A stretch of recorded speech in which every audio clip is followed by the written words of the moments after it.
I always say to a DJ, you're a bedroom DJ for life. You have to be. Because the one thing that no one can ever take away from you is your love for music.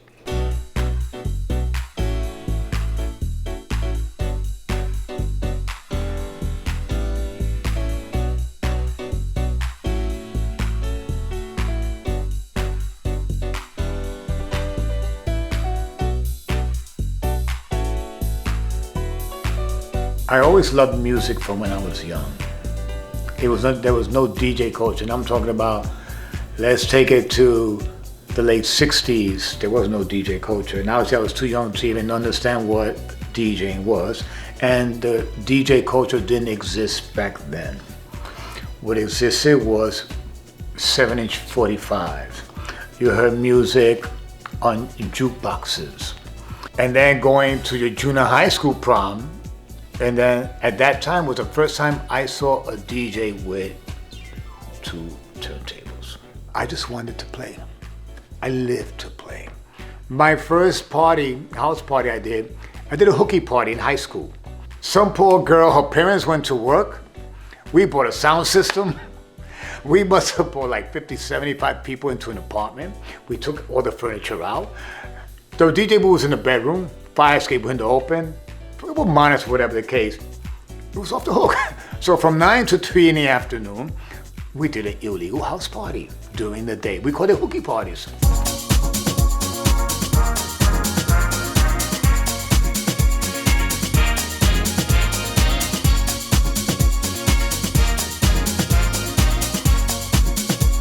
My parents were immigrants that came from Puerto Rico young. They didn't have any education. They're not high school grads, they're not college grads, nothing. They came here, they didn't even speak the language. In my house, they only play Latin music. And you know, when it comes to music, okay, especially in the Hispanic black culture, it's part of our heritage. It's part of a culture. You know what I mean? It's how we celebrate dancing, music. It's a way for us to forget about our economic situation, because we're on the same boat, but we loved music. Music was a common denominator. I had a system in my house, in my bedroom. I was a graffiti artist. My room painted all graffiti. I had a stupid sound system. I lived in a P-Walk. It was like, before I even went to the bathroom, I switched the system on. My parents would go to work. I'd make believe I'm going to school. I ain't going to school. I got a tray bag of weed. I got an old, back then there was a malt liquor. I don't even still sell it in the States, in Brooklyn. Old English malt liquor. Buy a quarter malt liquor, go back home with me and my boy, stay home and play music all day.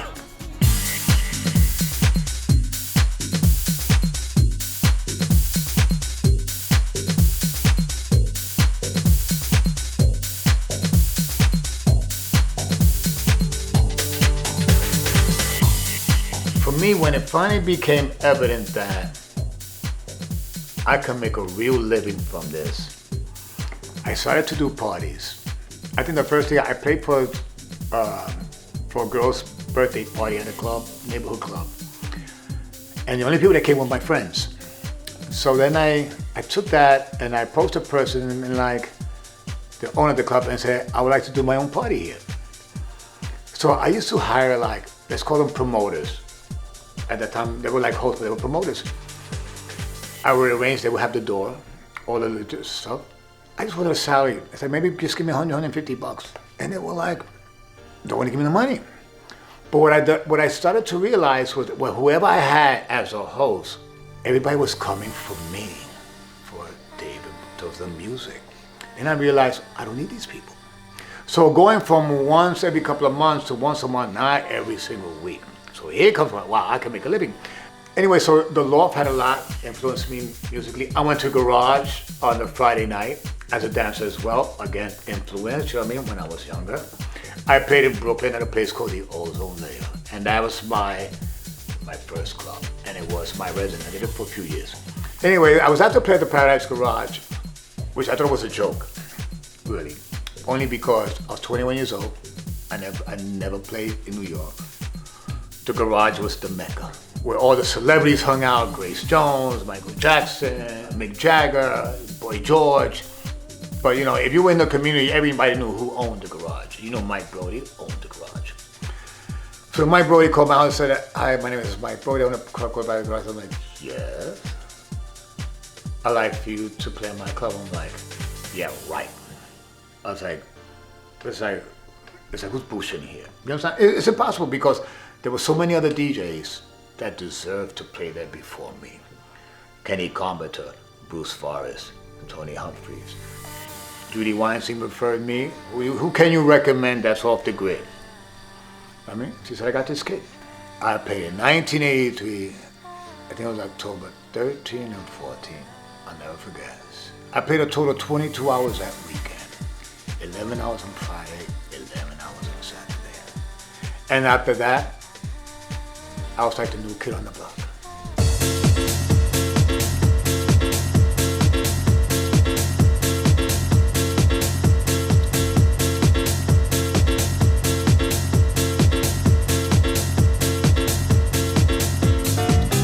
My evolution from being a DJ to the area of production, remixing, editing.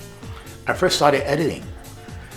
I was editing records for like Bruce Forrest, Arthur Baker, for other people. I was editing, so they would send me multi-tracks, bunch of multi-tracks and say, hey, edit, put together a 12-inch, a dub, and a radio mix. Bruce Forrest was a big influence for me. Amazing DJ, remixer, player.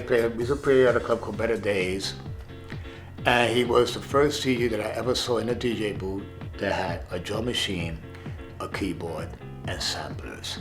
And we're talking about 1985. So he introduced me to the studio concept. He inspired me to buy a keyboard, even though I couldn't play a note. But I could anything. You know what I mean? So, wow, he got a sampler. Oh, I want to buy a sampler. You know what I mean? So go to the studio. Wow, that's intriguing. You know what I mean? It's like when the door opens, you walk through that door and you maximize what you can get out of that moment. If you're interested.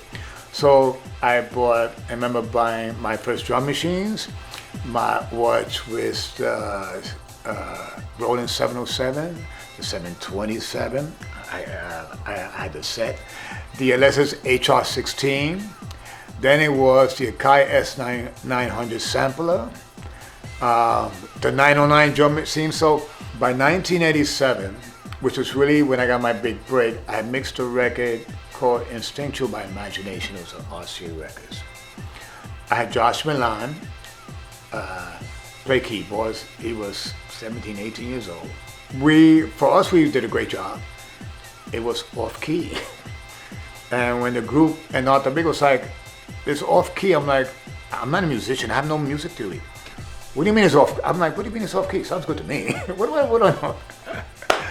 And I'm friends with the group and everybody today, so we get to laugh. But the record was a hit. The second one that same year in 1987 was Whitney Houston, Love Will Save the Day. So I mixed the record. It was too clubby. They weren't going to release it commercially. I was mortified. Because Whitney Houston, Love Will Save the Day. I go from Emmanuel Whitney Houston, and Whitney Houston at that time, she was at the top. So me having that record under my belt would be everything. And I was so mortified. They only released 250, they only released it on promo only.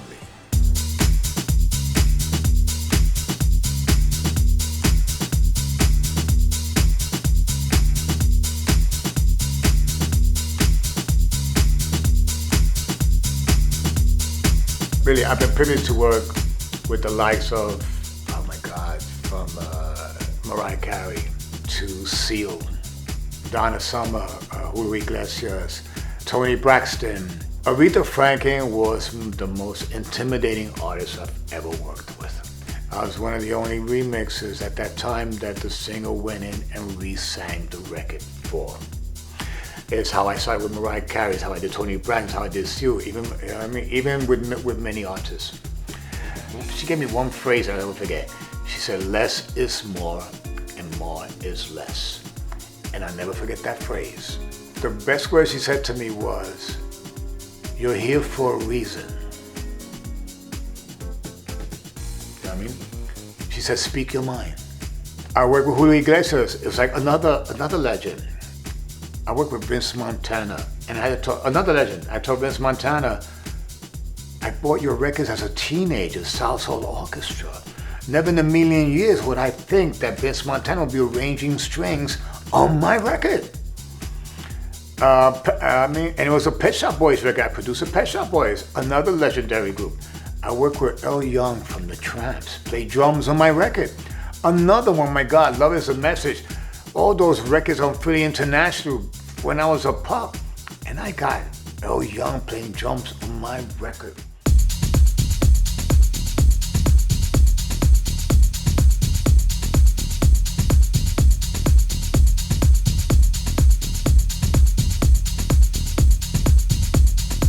I never in a million years would have thought I would be going to the Grammys. Never mind being nominated for the Grammys.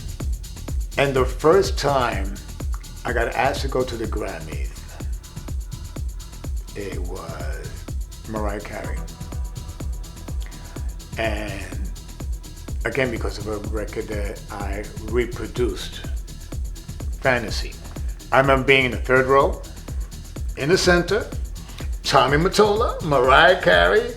I got all the top producers. I'm like in the middle of everything. For me, it was like, wow, I've made it. So here I am in the middle, tuxedo. Wow, I'm gonna go on stage for the world to see. Here comes the announcement. And we will go up against Alanis Morissette. She had the pink, the jagged pill. Yo, that shit went in 2 seconds, because all I know was we were not getting up. Then I got to go, then they created the remixer category, which was a new category, which was really good that they invented this category because it was a category that was neglected. The first year, Frankie Knuckles won, my partner Frankie Knuckles was great. I couldn't feel bad. And the following year, of course I won, which was great. You go up on stage. You know what I mean? It's nice. It's like, I can't say it's not nice to have a Grammy.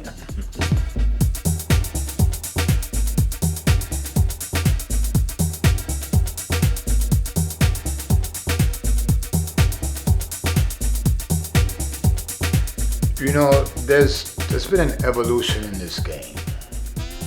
I don't want to call it a game because it's not a game for me. This is my life. The art has suffered. And what I mean by the art, the love of the art, of the purity of the art. So yeah, is there a difference in learning how to play on turntables? Yes. Is there a difference how to go to a store and to pick up a piece of item? Yes. Is there a difference because now you have these controllers and sync and this and make life easy? Yeah, yes, there's two different things. But let me make it clear what the most important thing about what DJing is. And that is programming. Being a selector, because that's what you really are. Because when you play at a party, the main thing, when you invite someone to your house and say, come over to my house, we're gonna have a party, let's listen to some music. You're not saying, hey, check out my DJ, da-da-da. It's all about the records you want to play and entertain your guests with. This is the philosophy of being a selector. It's knowing how to tell a story with the music that you play. Now, how I feel that in today's game, how it got twisted now, is like a doctor becomes a doctor without getting a license. But yeah, he's allowed to practice medicine at one of the top and get paid stupid dollars and do surgery. So today, you get the young kid today, unfortunately, he's like, you only have to play for 1.5 hours, 2 hours. You ain't doing more than that. Because you don't really love to play music. Because you don't really have the passion to play music. Because if that's the case, then you play in your house every moment that you can. Because I still do. So when I say in the beginning that you're always a bedroom DJ for life, some of these guys, once you play in festivals and you're getting paid $250,000, $500,000, $1 million to do a gig, and you got all this lights, camera, and action, for now, you can't go back to basics. A lot of people today don't start with the passion. They start with the idea. And because of the technology that's allowing them to all of a sudden make loopholes, and then because of social media and all this kind of nonsense, You know what I mean? It's like, it's a shame. You become a star overnight. You can pay big money. Your ass is being kissed. People put you on your pedestal. And you actually believe that you're all of that. And now you try to treat people bad. But remember, when you go back to your door, back to your hotel room, and that door closes by yourself, we say the curtains close and the lights go out. Can you handle that?